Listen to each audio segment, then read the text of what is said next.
Okay, next problem pa. Dumihan natin to. So lines of levels to establish the elevation of a point are run over 4 different routes. The observed elevations of the point with probable error are given in the table below or sa next na slide. Determine the most probable value of the elevation of the point. So meron daw tayong dalawang points para malaman natin kung ano yung elevation ng isang point. So meron tayong 4 na rutang pinuntahan. So kapag doon na tayo sa differential leveling, mas maintindihan pa natin to, no? So ngayon, concerned tayo doon sa value ng observation tsaka kung ano yung weight niya based doon sa kung gaano ka-valuable yung measurement na yun or gaano ka-bigat or ano yung relative weight niya compared doon sa ibang measurement. So given din tayo ng probable error, nasa table na to, no? So observe elevation, 219.832. Kapag doon tayo sa root 1 and then root 2, 219.930. Root 3 is 219.701 and root 4 is 220.021. Probable error. So alam naman natin kung paano na mag-compute nito. Mas ma-apply natin to kapag nasa lab na. Pero at least meron na tayong fundamental knowledge kung paano mag-compute kapag dumating na yung time na maglalab ka na. So hugutin na lang natin itong mga to. So probable error, positive, negative, or plus minus 0.006 meters para sa unang root. Second root is 0.012 meters. Pangatlong root, plus or minus 0.018 meters. Pangapat na root is plus or minus 0.024. So meters din to. And then E squared, dahil sinabi natin kanina na yung weight, pwede consider natin na inversely proportional dun sa variance at yung variance square yun ng standard deviation. So ito yan, i-square lang dito yung probable error. So ito yan, 006.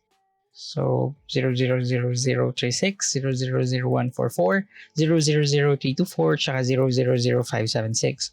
Then square lang sila. So 27 or 1 over yung square ng probable error.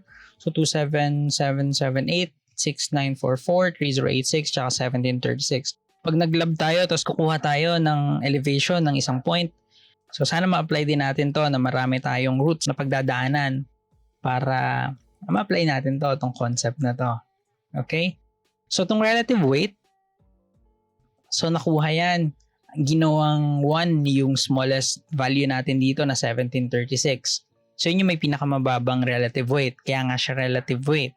Kung weight lang to, so ito na yun, no? Weight lang yan. Relative weight, ibig sabihin in relation dun sa ibang weights. Dahil nga 1736, ito yung lowest. So, dinenote na lang na 1 yun. So, pag minultiply natin, kumbaga 1 lang yung value niya. Yung iba, 1.778 sa root 3, 4 para dun sa root 2. And then para sa root 1, so 16. So, pag sinolve natin to, no? Okay? And then yung P, so nilagay natin dito, P is equal to elevation multiply dun sa our relative weight. So, relative weight. So, multiply lang. So, compute na natin. So, ang gagawin lang dito, napapansin nyo, okay na kasi naka-table tayo. So, kunin na lang natin yung summation ng relative weight. Tsaka yung summation nito. Yung product ng observation tsaka yung relative weight. So, 16 plus 4 plus, ito ni-stir natin ito. Or kung gusto mo, para maganda-ganda, no? Ito ay 16 over 9. Check natin. So 16 over 9. Then plus 1. Stir na natin sa A. So 205 over 9. Then yung sum nito,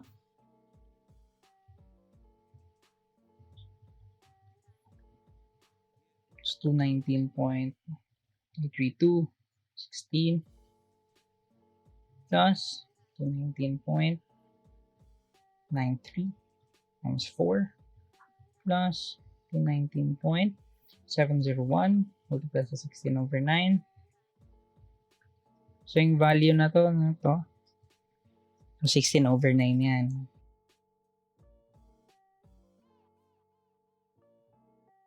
Thus, equal to 0.021. So, store natin to sa B. Solve natin B over A. So, yung sagot natin. So, 219.847 meters. Okay, yung last, so weights of measurement. The length of a line was measured repeatedly on 3 different occasions and the probable error of each mean value was computed with the following results. First set of measurement, 1201.50 plus or minus 0.02 meters. Second set of measurements, 1201.45 plus or minus 0.04 meters. Third set of measurement, 1201.62 plus or minus 0.01 meters. Determine the weighted mean of the 3 sets of measurement. So, yung first set of measurement natin, so meron daw tayong line. Mineasure siya ng tatlong different occasions. So, given din dito yung probable error. So, kailangan natin yung weighted mean ng 3 sets of measurement. Okay, solve natin. So, mas maigi na i-table ulit natin to, no? So, distance is 1201.50. 1201.45 tsaka yung 1201.62. Error nila plus or minus 0.02 plus or minus 0.04 tsaka plus or minus 0.05. So para sa weight, equal to sa 1 over E squared. Solve natin. 0.02 squared. May lumabas na function squared. So, 2,500.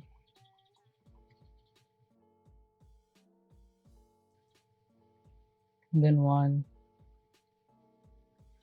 over 0.04 squared. 625.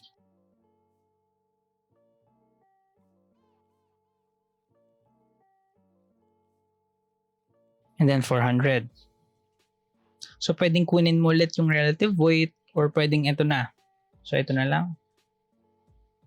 Pwede rin naman. So, 25. 625. Plus 400. So, equal to sa 3525. And then, multiply natin distance tsaka yung weight. Pwedeng gawin nga pala natin dito kung gusto nyo. Naka-table na lang tayo. No? So, solve tayo. Ito rin, solve natin ito ng naka-table. 1201. Ito na lang. 201.50 multiply sa 2,500. 1201.45 multiply sa 625. And 1201.62 multiply sa 400. Gawin natin ito naka-table. So, kailangan magpunta tayo sa stat mode. Tapos, gawin natin ng dalawang variable. So, paired variable or regression.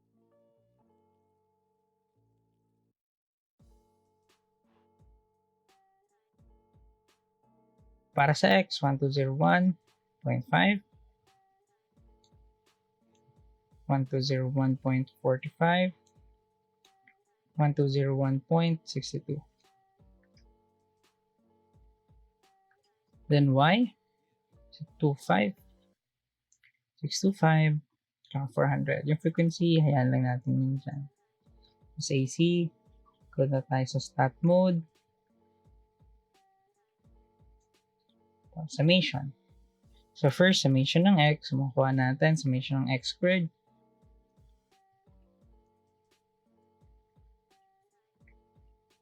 And then ito pa, no?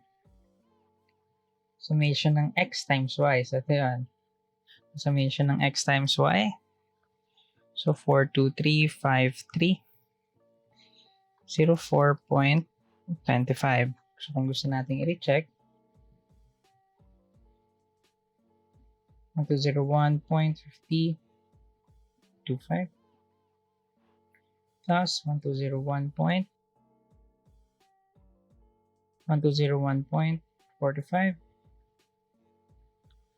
plus 1201.62. Yan. So, tulad lang yung sagot natin. So, pwede naka-table. So, store na lang natin to sa A. Then, balik tayo. Mode. Lang ulit. Store ba tayo sa A? Okay na. So, para makuha kung ano yung weighted mean. So, pwedeng A over T525. So, yung sagot natin, 1201.50 unit natin ay meters. So, okay na tayo sa weighted measurement. So, dun na mag-close yung lecture 3 para sa errors.